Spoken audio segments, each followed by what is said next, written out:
Hai hai hai. Selamat datang kembali di channel Min Donghua. Kali ini kita akan melanjutkan cerita Donghua Battle Troop di Heaven. Nggak pakai lama lagi, langsung aja kita ke ceritanya.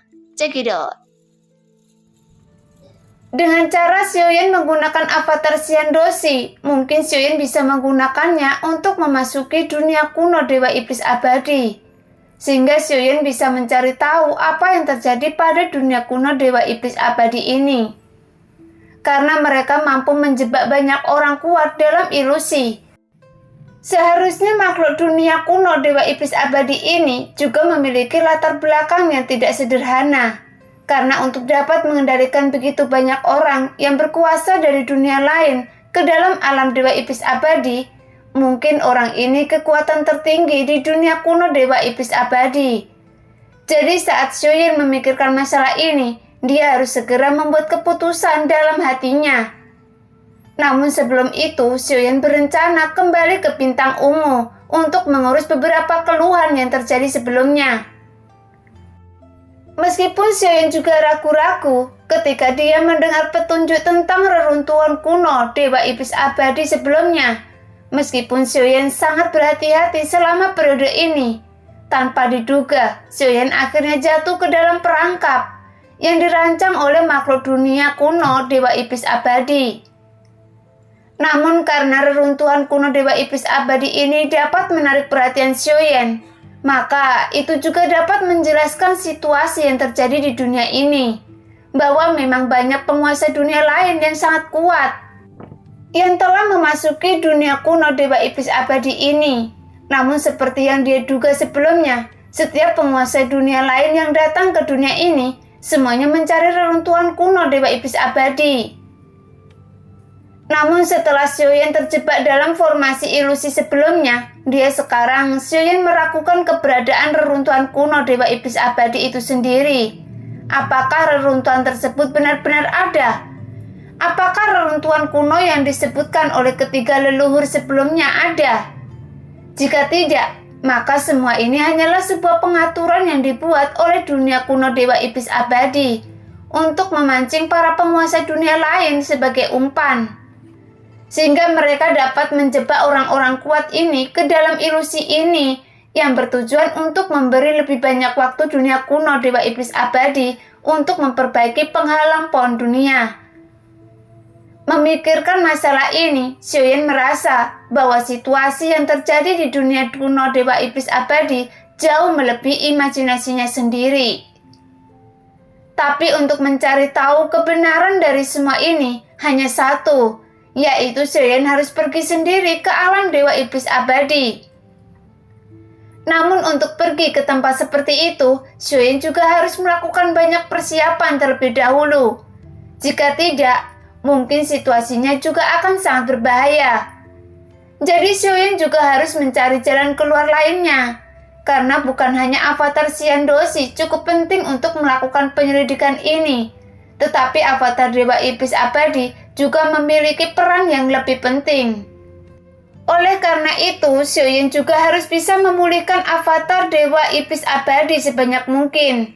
Bagaimanapun, avatar ini juga berasal dari keluarga Qiu, yang merupakan salah satu dari 12 leluhur dari dunia Dewa Iblis Abadi. Tapi sayangnya, kekuatan avatar Dewa Iblis ini tidak mungkin dapat dipulihkan dalam waktu singkat.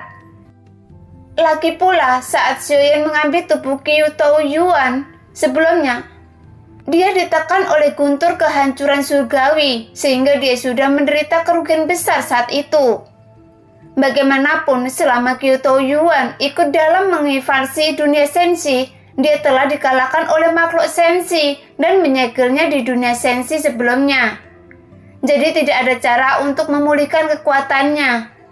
Namun jika di dunia kuno Dewa Iblis Abadi ada dalam bentuk keluarga, maka seharusnya dia adalah salah satu pemimpin dari 3 keluarga besar di dunia kuno Dewa Iblis Abadi ini.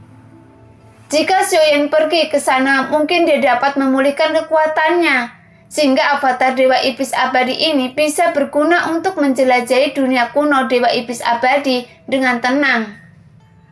Namun sebelum itu, Xiaoyan masih harus pergi ke bintang ungu terlebih dahulu. Lagi pula bintang tersebut tidak jauh dari tempat Xiaoyan berada. Jadi dia bisa melakukan perjalanan dengan sangat cepat. Apalagi jika Xiaoyan menggunakan kekuatan guntur ekstrim. Dengan kecepatan seperti itu, dia bisa tiba ke bintang ungu lebih daripada menggunakan kompas terbang. Di sisi lain, di bintang ungu, ketiga leluhur sedang berdiri berdiskusi. Saya mengucapkan banyak terima kasih kepada saudara Jin. Kali ini berkat bantuan Anda, akhirnya kita mendapatkan hadiah dari Xiandosi. Menurut rumor yang beredar, jika seseorang menelan pil obat mujarab ini, Anda bisa mendapatkan pengakuan dari Dewa Iblis Abadi. Pan Fengxiang berkata sambil memegang dengan hati-hati dan melihat pil obat mujarab di tangannya. Namun ada ekspresi yang sangat cerah di wajahnya. Sebelumnya, saya tidak pernah menyangka bahwa saya akan melakukan hal seperti ini. Untungnya saat orang ini memasuki bintang ungu, saudara Jin telah mendapatkan informasi tentang orang ini, sehingga kita bisa menghitungnya. Sehingga orang ini bisa ditangkap oleh alam Dewa Iblis Abadi. Saya khawatir pada akhirnya orang ini akan menjadi antek dunia kuno Dewa Iblis Abadi di masa depan. Begitu perang antar dunia pecah, orang ini akan menjadi boneka dari dunia kuno Dewa Iblis Abadi. Kemudian menjadikannya sebagai umpan meriam dalam gelombang perang pertama. Wan Tua sedikit mengangkat sudut mulutnya, kemudian berkata sambil mencibir. Sepertinya bagi ketiga leluhur bintang ungu, dengan menyingkirkan Xiaoyan, mereka bisa menjadi salah satu pahlawan yang membantu dunianya sendiri. Namun mendengar apa yang dikatakan kedua leluhur itu, ekspresi Jin Dongming tidak senang ataupun sedih. Pada saat ini, mereka bertiga telah mendekati bintang ungu karena mereka ingin segera kembali ke tempat tinggal mereka masing-masing. Saudara Jin, kita telah bekerja sama dalam masalah ini secara diam-diam. Jadi mengapa kita tidak mencari tempat untuk minum-minum bersama dengan ketiga saudara ini? Lagi pula di jalan panjang dalam kultivasi sangatlah membosankan. Pan Fengxiang berkata dengan penuh semangat. Namun sebenarnya yang membuatnya bahagia sekarang bukanlah karena imbalan dari Xiandosi, tapi dia merasa bangga dari lubuk hatinya karena dia dapat membantu dunianya sendiri. Saudara Pan, saudara Jin tidak suka minum anggur, jadi kita hanya bisa minum teh saja. Tapi jika Anda mau, lagi pula situasi dunia kuno Dewa Iblis Abadi menjadi semakin rumit. Jadi kita harus lebih berhati-hati. Wan Tua berkata sambil tersenyum. Bagaimanapun dia selalu bertindak dengan hati-hati. Saya juga akan senang dengan minum teh bersama. Jadi jangan khawatirkan tentang perasaan semua orang. Pan Fengxiang berkata perlahan. Kemudian kedua leluhur itu segera menatap Jin Dongming. Bagaimanapun Jin Dongming adalah yang paling kuat di antara mereka. Jadi mereka harus menghormatinya. Meskipun ketiga orang ini disebut saudara, namun nyatanya Jin Dongming masih menjadi pemimpinnya. Sebelumnya, saya menyanjung orang ini yang benar-benar menjijikkan. Jika saya memiliki kesempatan lain, saya akan melompat dan menaparnya 2 kali. Dan biarkan orang ini berpura-pura di depan saya. Pan Fengxiang berkata dengan mencibir. Jelas dia mengingat berbagai macam perlakuan Xiaoyan, sehingga dia harus berakting dengan rendah hati dan penuh hormat di hadapan Xiaoyan. Sepertinya orang ini tidak memikirkan situasinya secara keseluruhan. Saya tidak tahu siapa orang ini yang tiba-tiba muncul di depan rumah keluarga saya. Kemudian saat dia membuka mulut, dia ingin memusnahkan seluruh keluarga saya, sehingga saya hampir tidak bisa menahan tawa. Tapi saya juga mendengarnya setelah ditangkap oleh alam Dewa Iblis Abadi. Semua orang akan diracuni dan penawarnya juga harus diminum secara teratur. Tidak hanya itu, di tubuh mereka juga ditanamkan ratusan segel pembatasan di seluruh tubuh mereka. Jadi jika mereka tidak mematuhi Dewa Iblis Abadi, mereka akan segera mati seketika. Mungkin jika saya disiksa seperti ini, saya juga akan segera mati. Jadi saat saya memikirkan hal ini, saya merasa lebih baik. Pan Fengxiang berkata sambil tertawa terbahak-bahak. Pada saat ini, ketiga leluhur bintang ungu sedang mengobrol di dalam kompas terbang. Meskipun Wan Tua dan Jin Dongming tidak terlalu banyak berbicara, namun ekspresi wajahnya tidak menunjukkan ketidaksenangan. Lagi pula hal semacam ini sangat memuaskan bagi mereka, karena ditekan oleh Xuan sebelumnya, jadi secara alami mereka sangat berharap bahwa kehidupan Xuan lebih buruk daripada kematian. Sepertinya saya terlalu banyak berpikir akhir-akhir ini, jadi saya akan membuat pengecualian dan minum anggur bersama saudara-saudara saya. Jin Dongming berkata perlahan, yang membuat kedua leluhur lainnya juga langsung tersenyum tipis. Oke, sangat baik. Pan Fengxiang segera berkata dengan gembira. Saudaraku, apakah kalian memperhatikan sesuatu yang aneh saat ini? Wan Tua menyipitkan alisnya sedikit dan berkata dengan bingung. Mendengar itu, Pan Fengxiang segera melihat sekeliling yang membuat suasana tiba-tiba menjadi sunyi seketika. Saya masih bisa membedakan situasinya di sekitar saya sekarang, dan saya mendengar suara pelan.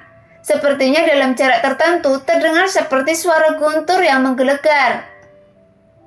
Wan Tua menjelaskan hingga akhirnya suaranya menjadi semakin jelas. Bahkan Pan Fengxiang dan Jin Dongming bisa mendengar ini. Jadi ketiga leluhur bintang ungu segera melihat ke arah sumber suara tersebut. Seharusnya itu bukan suatu masalah. Bagaimanapun semua orang kuat dari dunia lain yang melewati bintang ungu telah dibasmi seperti tikus oleh alam dewa iblis abadi. Jadi saya tidak takut. Pan Fengxiang melambaikan tangannya sambil berkata. Mendengar itu, alis Jin Dongming perlahan berkerut karena suara ledakan guntur terdengar semakin keras. Mengapa saya merasa suara ini terdengar begitu familiar bagi saya? Jin Dongming berkata dengan bingung. Setelah dia tertegun sejenak, tiba-tiba mata Jin Dongming langsung melebar dan pupil matanya tiba-tiba menyusut seukuran mata jarum. Karena pupil matanya bergetar tajam, bahkan seluruh tubuh Jin Dongming juga langsung menggigil saat ini. Seolah-olah ada banyak semut yang merayapi kulit kepalanya dan menggigitnya dengan ganas. Saudara Jin, ada apa? Pan Fengxiang bertanya dengan bingung. Pada saat ini wajah Wan Tua juga memiliki wajah pucat seperti Jin Dongming. Saya juga ingat orang itu juga menggunakan kekuatan guntur di bawah telapak kakinya. Saat dia menginjak kilatan guntur tersebut, tiba-tiba tubuhnya menghilang dalam sekejap. Meskipun ada banyak orang kuat yang menggunakan kekuatan guntur menderu-deru, namun saya masih dapat membedakannya dalam ingatan saya. Wan Tua berkata sambil menggertakkan giginya karena ketakutan. Meskipun dia menggunakan kekuatan guntur untuk melarikan diri dengan cepat, tetapi mustahil bagi mereka yang telah ditangkap oleh alam dewa iblis abadi bisa bangun dari formasi ilusi. Bahkan jika dia bisa bangun sekalipun, tidak ada cara untuk melarikan diri dari bola cahaya ajaib itu. Pan Fengxiang berkata sambil tersenyum mencibir. Pada saat yang sama, suara ledakan guntur terus menggelegar, seolah-olah sedang ada pertempuran besar di kehampaan. Namun ledakan guntur di kejauhan terdengar semakin nyaring. Pada saat ini, sebuah bayangan hitam terus berkedip.